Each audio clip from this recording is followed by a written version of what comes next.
Hello everyone again, this is Easy from OneTechStop.net, and this is a quick comparison video between AT&T's heavyweights, the Lumia 640 XL and the Lumia 830.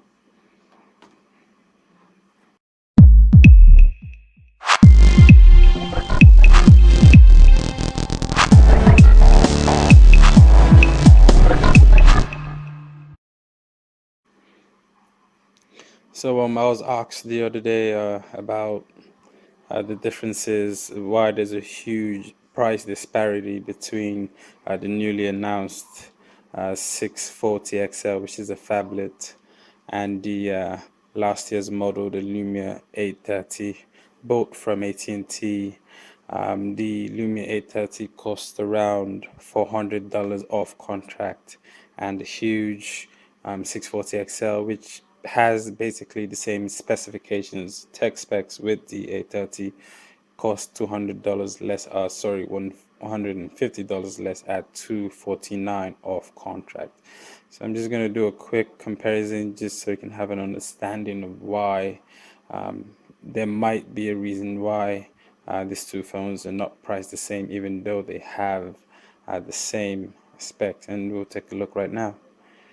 So first all, you can see this is the phablet. It's not huge compared to, say, other phablets. Probably the 1520. It's a lot smaller. It is a 5.7-inch screen. The 830 has a 5-inch screen. So you're wondering, okay, this should be more expensive, but it's not. They both run the same technology, IPS LCD on both screens, but the 830, due to a small screen, has a deeper, more rich pixel density at 294 pixels per inch, and on the phablet we have 259. Not a lot of difference there, but yeah, little stuff like this does count. They both have clear black display, protected by Gorilla Glass 3, HD displays at 720 by 1280 resolution. So in terms of screen, they're almost identical. There's not a lot of difference to differentiate these two devices. The 830 does have a nano SIM, while the 640 uses the micro SIM, a slightly bigger micro SIM. Obviously, the 640 weighs more because of its larger frame. It weighs about 170 grams, while the 830 weighs 150.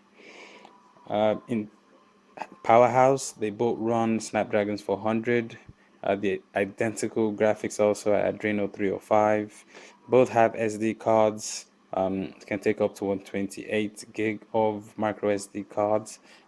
Internally though, the 830 has 16 gig of internal storage, while the 640 has just 8. And when I say 8, it means you're left with, when you turn it on the first time, you probably have about 6 gig of free space in it. Both have 1 gig RAM. Then here's a curious part.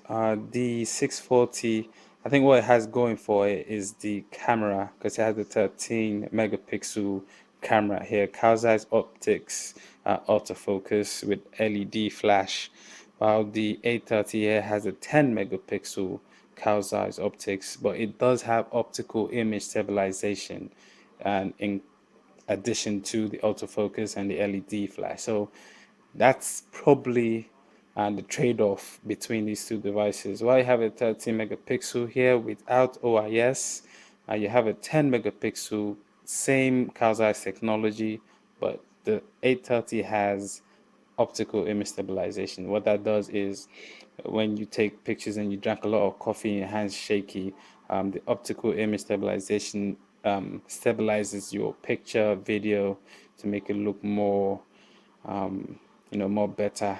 You can take more shots. So that's a huge plus in the imaging side of the 830, and probably why the pricing might be a little bit different. Also, actually, the 830 comes with pure view technology. We first saw that with the 41 megapixel Nokia 808. That technology is inside this 10 megapixel Carl Zeiss. So image-wise, while the 640 has a larger sensor with a 13 megapixel, the 10 megapixel on the 830 with pure view technology and optical image stabilization makes this more superior when it comes to imaging. Both record 1080p at 30 frames per second.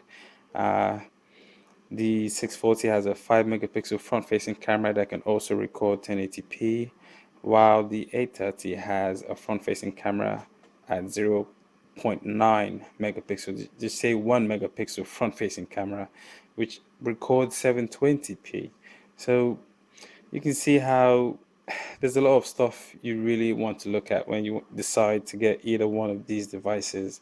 If you're a huge selfie person, you can go with the 640, I guess, or if you're really into video calling. But I don't think there's a lot of difference you would get between these cameras.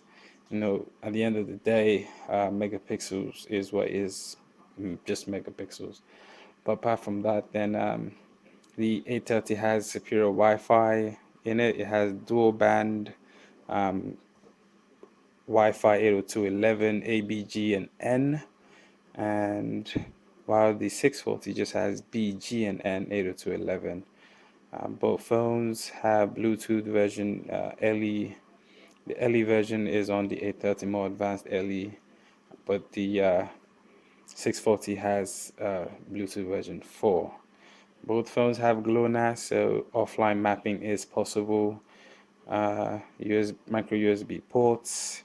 In terms of thickness, you can see thickness and size. The 640 obviously is a lot bigger, but in thickness they're almost the same. Really thin, almost the same.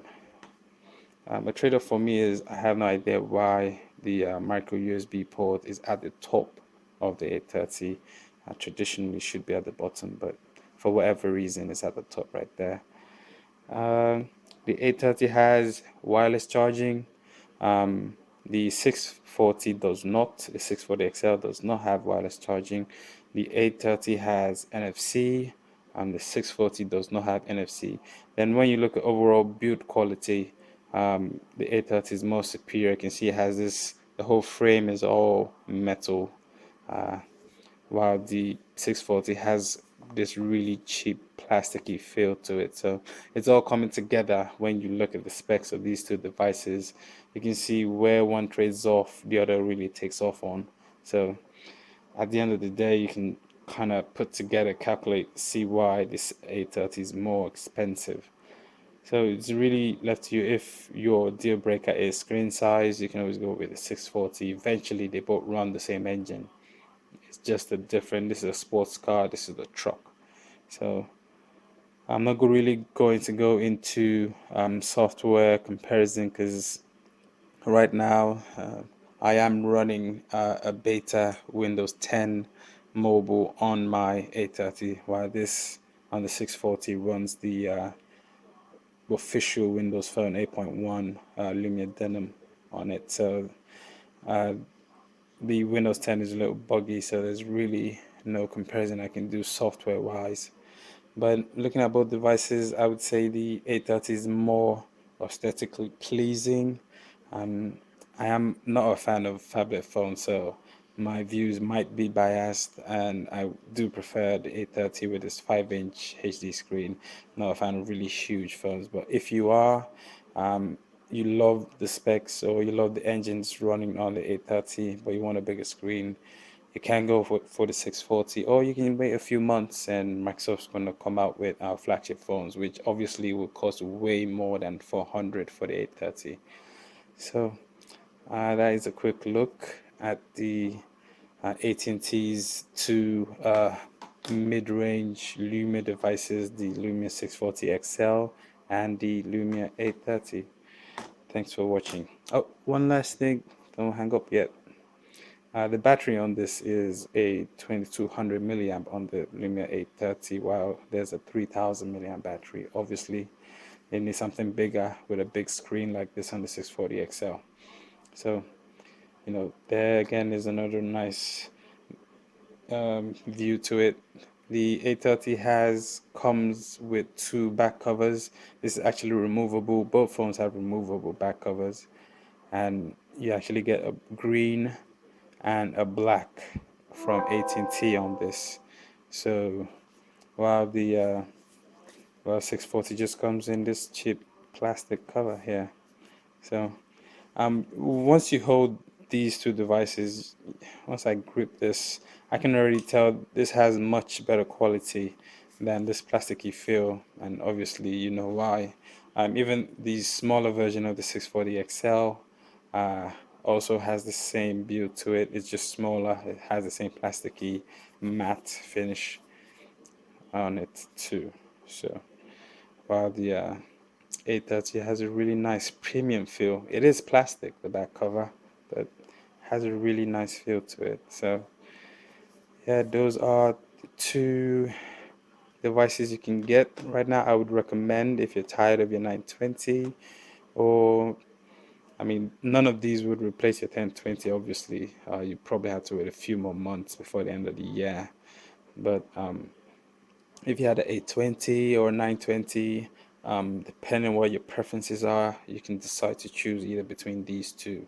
If you're from a different network, T-Mobile or Verizon coming in, you have these choices to pick from. So yeah, that is a quick look at the comparison for AT&T's 640 XL and the 830. Thanks for watching. This is easy.